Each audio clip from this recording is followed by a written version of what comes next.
As any performer probably knows, there's a collective synergy that happens when the venue and the audience and the songs just collide, but that happens every time here. It's the closest thing to a church that I feel comfortable with. Every show that I went to here sounded phenomenal. It was just great. There's a big difference between how the bands are presented and listened to in this venue as opposed to, say, a bar. I can't think of another venue that I've played in the last 20 years that someone's that invested in their passion for live music. I call it home away from home. With Gary and Michelle, it's very, very comfortable. And I think all the artists that I know feel the same way. They're just wonderful people. Looking forward to getting back.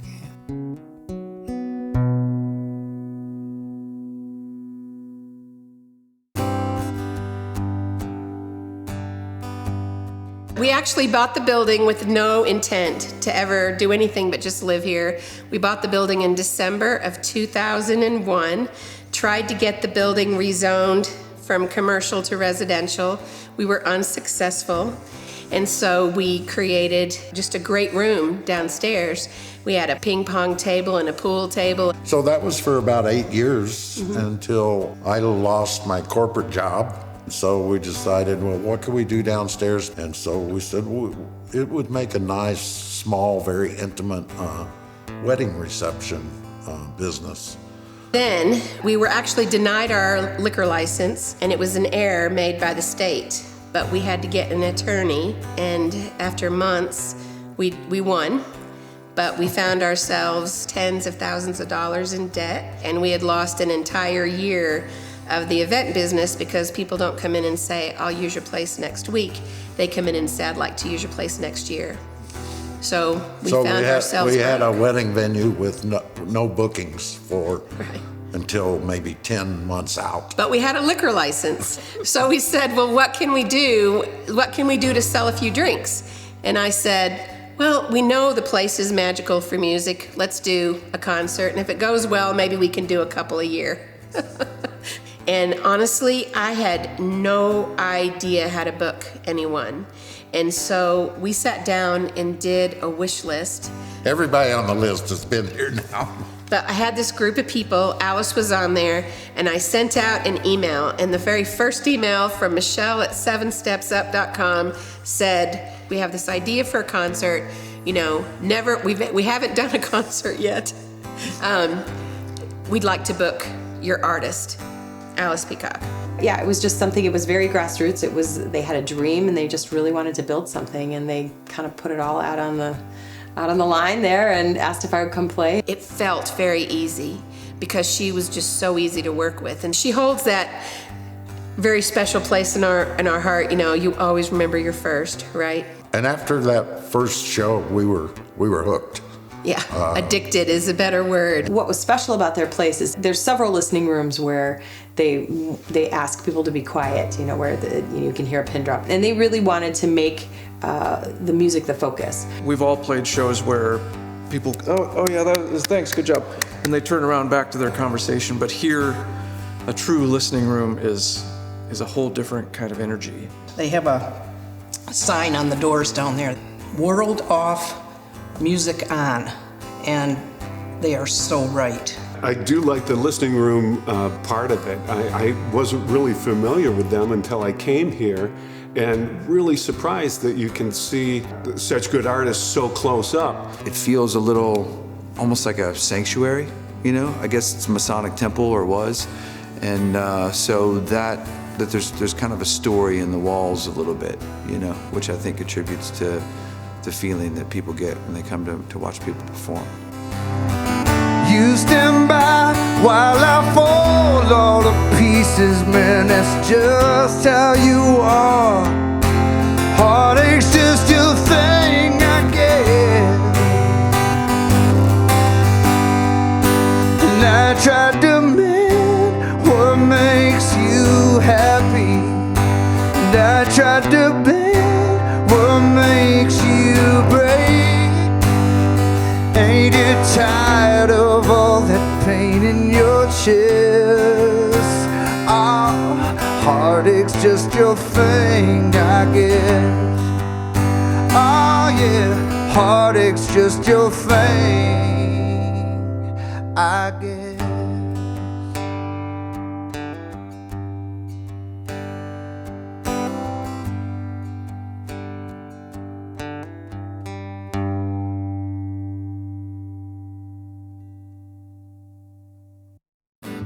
Well, I've played a lot of listening rooms, all the listening rooms around the country. Seven Steps really feels like Michelle and Gary are bringing you into their house because they actually live there. You know, living above your venue, it's hard to separate your personal life from your business life. And We don't even try anymore. There may have been a period whenever we actually tried, but we don't even try anymore. This is the green room / our home. And the interesting thing is that once again, there was absolutely no consideration for a music venue in the planning of this room, but it's absolutely perfect. They have access to laundry. You can't tell, but we actually have the ability to sleep. The most that we've put up here at one time is 11. The most that we've put in the entire building is 19, but sometimes artists will just stay here.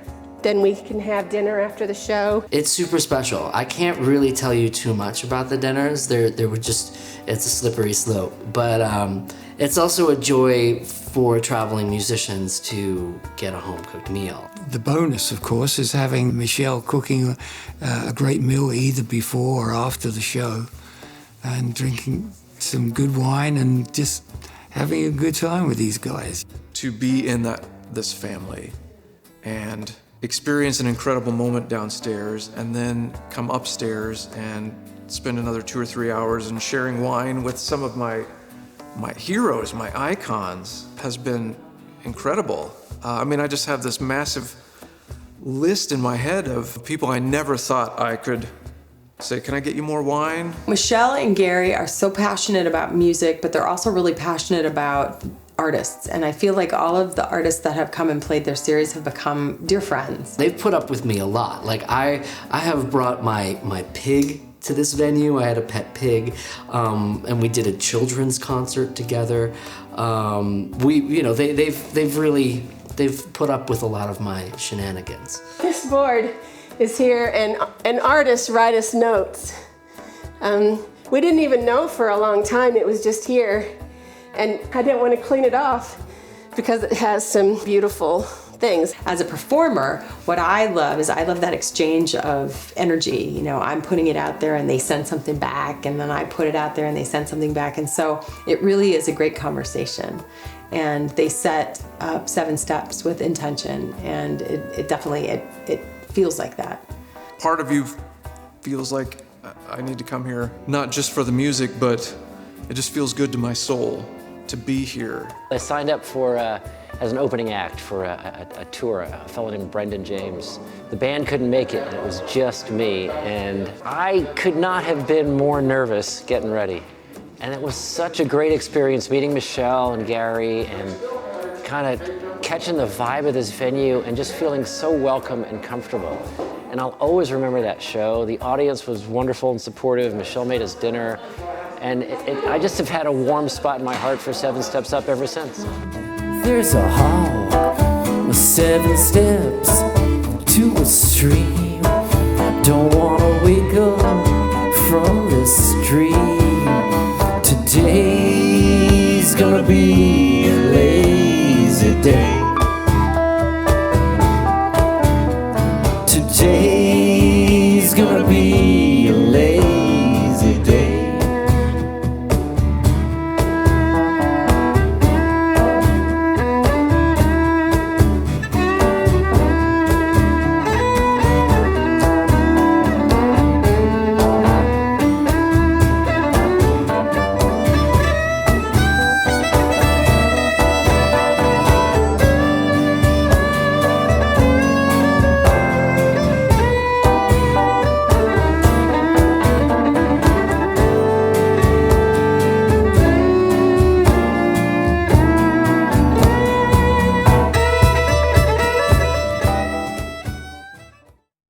Well, since COVID has hit and the venue's been closed, I personally miss it because I miss the personal interaction with not only the owners and the other volunteers, but also with members of the community who have become regulars. I think for the community, it's this magical gem that people can drive by and not know what goes on in there, but either they're invited or they hear about it and they're forever changed.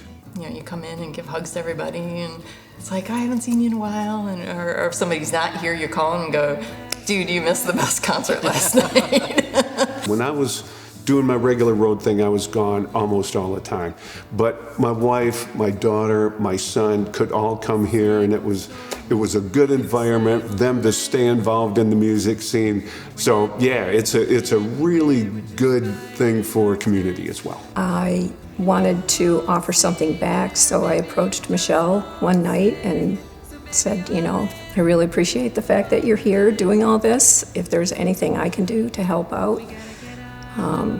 She said, yeah, as a matter of fact, we have a volunteer position open at the door. So I jumped on that because I thought it would be a great way to get involved and be part of this experience. We came up with a volunteer program, and our volunteer program in a nutshell is people can come and work a show. Obviously they don't have to buy a ticket, and in exchange for that, then they can come to any concert for free as long as they don't care where they sit. People come in, I check them in and make sure they know where to sit, and really be an ambassador for Seven Steps. And my son works here. He works for Gary and Michelle. That's pretty neat too because he's still in high school.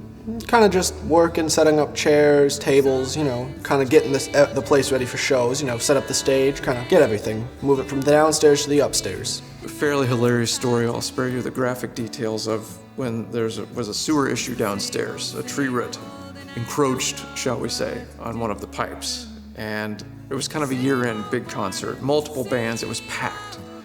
And so every time there was a break and 200 people are flushing the toilet, it was a mess. So Gary and I literally were taking 20-minute shifts, mopping up and bucketing out this mess. There's some really great surreal moments of reconnecting with music from a volunteer side again. That's been an amazing experience in itself because I get to stand side by side with sometimes local people and sometimes national legends, and that's just been pretty exciting.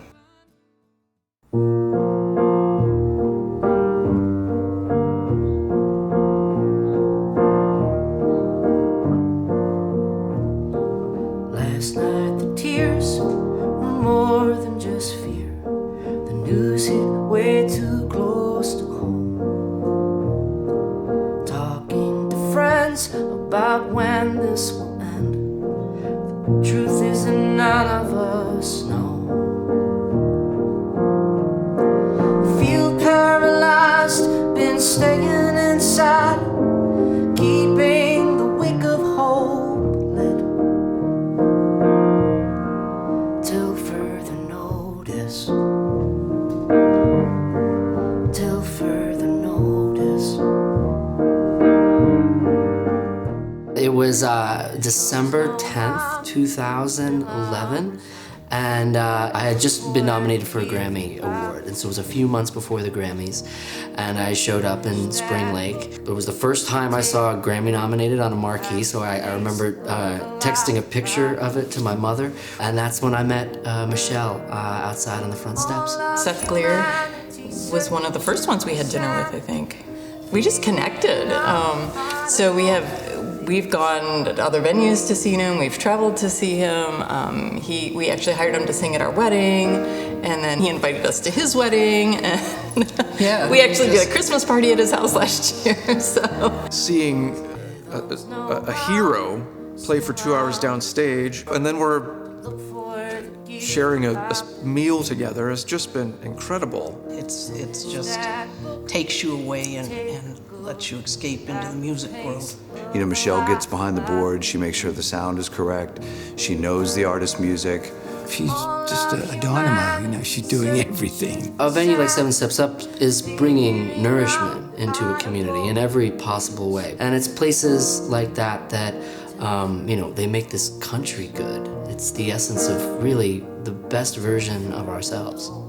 One of my favorite things that I ever heard an artist say, and we've had multiple artists tell us this, that they tell their agents, you can put Spring Lake at the beginning of the tour, or you can put them at the end. Because if we're here at the beginning, then we say, all right, so we can get back to the real world. And if you put them at the end, we're like the entire tour, just wait till you get to Spring Lake. Just wait till you get to Spring Lake. And, I love that. I love that sentiment.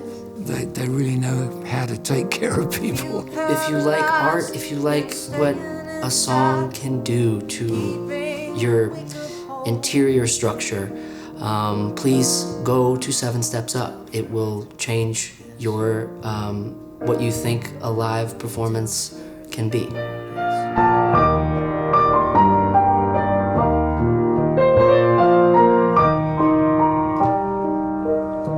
Some waiting on checks that some won't ever get. Floating can feel just like drowning, but there's still stars in the sky. Love is in good supply, and in a way we're already